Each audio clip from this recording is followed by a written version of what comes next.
किसान लंबे समय से धरने पर चले हैं क्योंकि 2022 की जो बीमा मुआवजा राशि है वो नहीं दी जा रही थी, लेकिन सरकार की ओर से जो 60 से 65 गांव जो धरना पर बैठे हुए थे, 60 से 65 गांव के लोग धरना पर बैठे हुए थे, उनकी बीमा राशि जो देने की कवायद शुरू कर दी गई है। भले ही कुछ किसानों ने खुशी मनाई होगी, उनकी राशि जो मिल गई है, लेकिन किसान जो जत्थी पर गया है उनकी ओर से फैसला लिया गया है कि आज जो शिक्षा का मार्जिन टोल प्लाजा है उसको जारी किया जाएगा। इन किसानों का कहना है कि हमारे 65 शिक्षा जिला के पूरे 250 के करीब जो गांव है उन सभी गांव को जो है बीमा राशि दी जाए। इस बात को लेकर आज जो है किसान जथेबंदी एक्टिविस्ट होकर मार्जिन टोल प्लाजा को जो जाम करने का काम करेगी। भैया बात की जाए कालावली के काम गजराना की, तो गजराना में सीएनए सिरसा की ओर से अवैध रूप से अवैध शराब फैक्ट्री को ठेके पर कंप्लेन की और लगभग 24 से 25 जो पेटी शराब पेटी है, देसी शराब पेटी के तहत एक व्यक्ति को गिरफ्तार किया गया है। वही अगर बात की जाए जो लंबे समय से प्रदर्शनों की हड़ताल चली थी, तो प्रदर्शन की हड़ताल जो है कल समाप्त हो गई है और प्रदर्शन जो है आज से काम पर लौटेंगे। बात को लेकर लोगों में खुशी है कि लोगों को जो काम कभी लंबे समय से लंबित पड़े थे ना हो नहीं रहे थे, काम नहीं हो रहे थे। लोगों ने इस बात की सराहना किया है। सरकार ने अच्छा फैसला लिया है कि कर्मचारियों को जो है काम पर भेजकर कहीं ना कहीं जो कमेटी बनाने का काम किया है, अच्छा फैसला है। इस बात को लेकर लोग जरूर कुछ नजर आ रहे हैं। जिस तरह की बात की जाए 2024 के चुनाव को लेकर, तो सभी पार्टियां मैदान में उतर चुकी है। आम आदमी की पार्टी की बात की जाए तो आम आदमी की जो कलेक्टर है कविता नगर और गांव जाकर बिजली बिलों को लेकर रोष प्रदर्शन कर रही है, क्योंकि देखने को मिल रहा है कि जो बीपीएल परिवार है उनके हजारों की तादाद में जो बिल आ रहे हैं, कहीं ना कहीं जो राशन कार्ड कट रहे हैं। इस बात की समस्या जो फैमिली आईडी से लेकर जुड़ी हुई समस्याएं हैं उसको लेकर आम आदमी पार्टी सरकार को घेरने का काम कर रही है। भाई कांग्रेस पार्टी की बात की जाए तो कांग्रेस पार्टी के विधायक शिवपाल केरवाला जो मौजूदा विधायक करावाली है, तो गाँव जाकर जो अन्य पार्टियों से सरपंच प्रतिनिधि है, अन्य पार्टी में कार्यकर्ता है, उनको तोड़ने का काम है और सबके साथ लगाने का काम कर रहे हैं। कहीं ना कहीं बात की जाए अनैलो की, तो अनैलो में भी काफी उत्साह है देखने को मिल रहा है, क्योंकि हम प्रकाश चौटाला पिछले सप्ताह जो करावाली में है तो उसको लेकर काफी जो अनैलो के कार्यकर्ता नजर आ रहे हैं। जी बिल्कुल। ओपी आपका रुख करना चाहूंगे। ओपी, क्या कुछ खास और हलचल रहने वाली है आज दिन भर?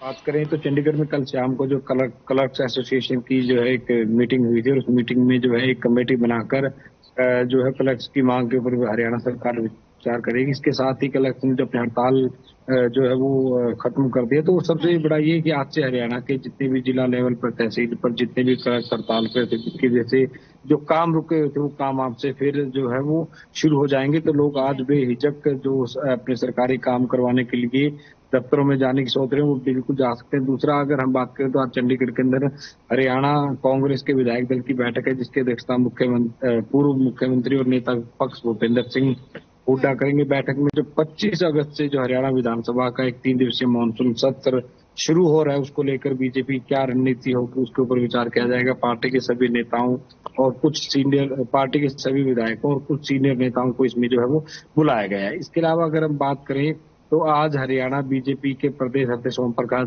धनखड़ की भी जो बीजेपी विधायक दल चंडीगढ़ के सेक्टर 3 में है वहां पर एक पत्रकार वार्ता है, तो वो भी कुछ मुद्दों को लेकर है जो वो रूबरू होंगे। जी बिल्कुल। ओपी, इसके अलावा हरियाणा में नए डीजीपी की भी नियुक्ति की गई है जिस पर खुद सीएम ने मुहर लगाई है।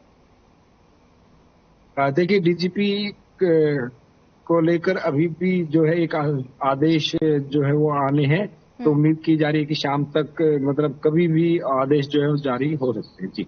जी ठीक है।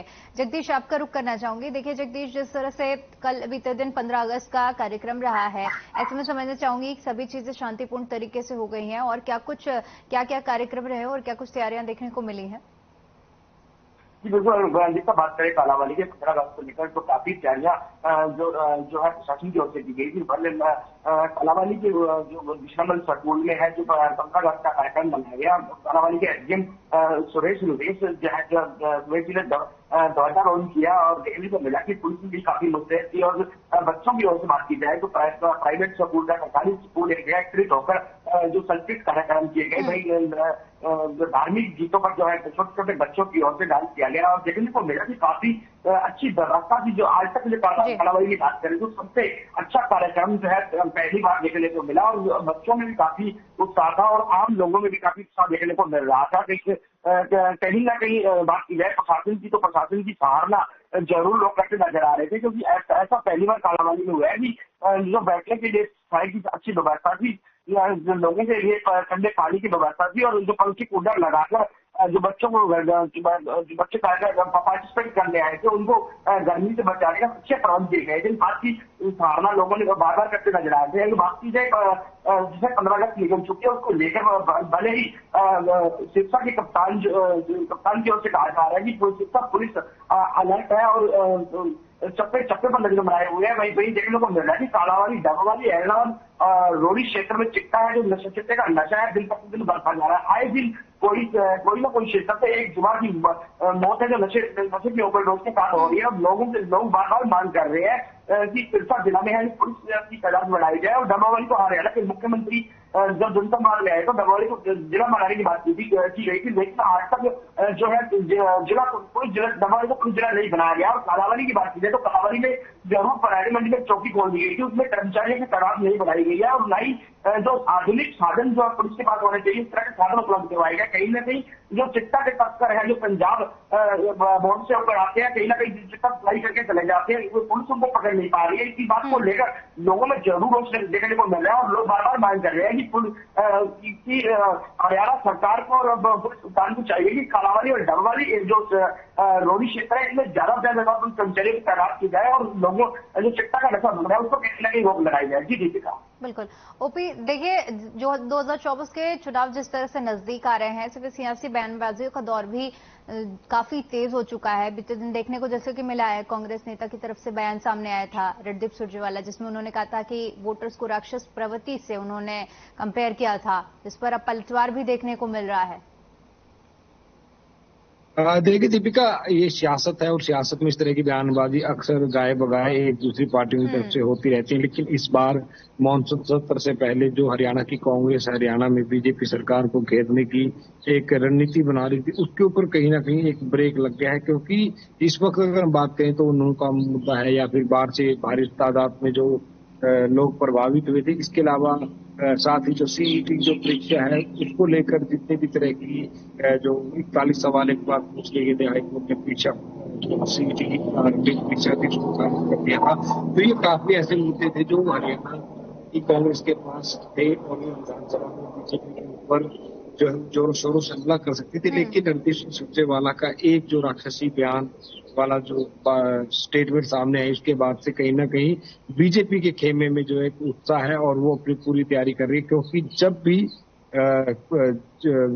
कांग्रेस की तरफ से कोई भी हमला बीजेपी के ऊपर किया जाएगा तो उस राक्षसी बयान को लेकर जो है कांग्रेस को रोकने का जो है कहीं ना कहीं काम करेगी। तो कहा जा सकता है कि अब तक जो बीजेपी एक बैक फुट पर हरियाणा विधानसभा के अंदर मानसून सत्र के दौरान दिख रही थी, उसी पार्टी को जो इस रणदीप सिंह सुरजेवाला के बयान ने जो एक नई हवा, एक नई मजबूती और एक नई जान जो उनको दे दी है। तो देखने वाली बात है कि आज जब कांग्रेस की विधायक दल की बैठक होगी तो वो किस रणनीति के तहत अपने मुद्दों को जो है वो तैयार करेगी और कैसे कैसे होमवर्क करने की, किन किन विधायकों को क्या जिम्मेवारी दी जाती है। जी बिल्कुल। इसके अलावा ओपी ये भी समझना चाहूंगी, क्योंकि जिस तरह से इस वक्त एक बार फिर से बाढ़ के हालात बन रहे हैं, शिमला की तस्वीरें भी हमने देखी हैं, उधर उत्तराखंड में भी बाढ़ की स्थिति बनी हुई है। ऐसे में मैं समझना चाहूंगी कि क्या एक बार फिर से जो स्थिति बन रही है इसके लिए फिर से गुरुग्राम में क्या कुछ तैयारियां की गई हैं कि इस बार वैसी स्थिति भयावह ना हो?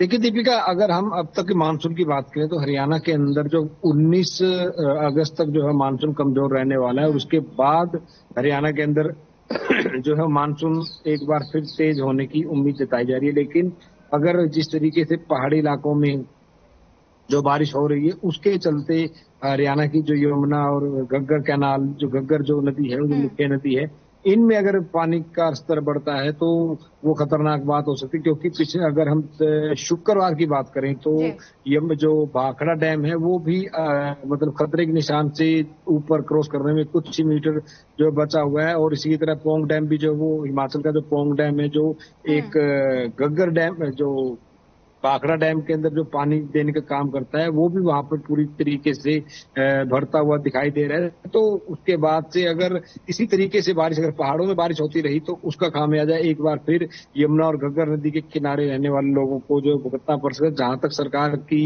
तैयारियों की बात है तो सरकार अपनी तैयारियां की हुई है। जो डिजास्टर की टीम है वो पहले से ही अलर्ट है, और वो पानी की जो बहाव है हरियाणा के अंदर, जहां से पानी का बहाव आ रहा है, वहां पर पूरी जो है बारीकी से घग्गर और यमुना नदी की मॉनिटरिंग जो है वो की जा रही है। अब देखते हैं कि हालात बिगड़ते हैं तो सरकार फिर जो है हो सकता है कि केंद्र से भी जो डिजास्टर की टीम बुला सकती है। जी ठीक है, आप दोनों का ही बहुत बहुत शुक्रिया हमारे साथ जुड़ने के लिए और तमाम जानकारी के लिए।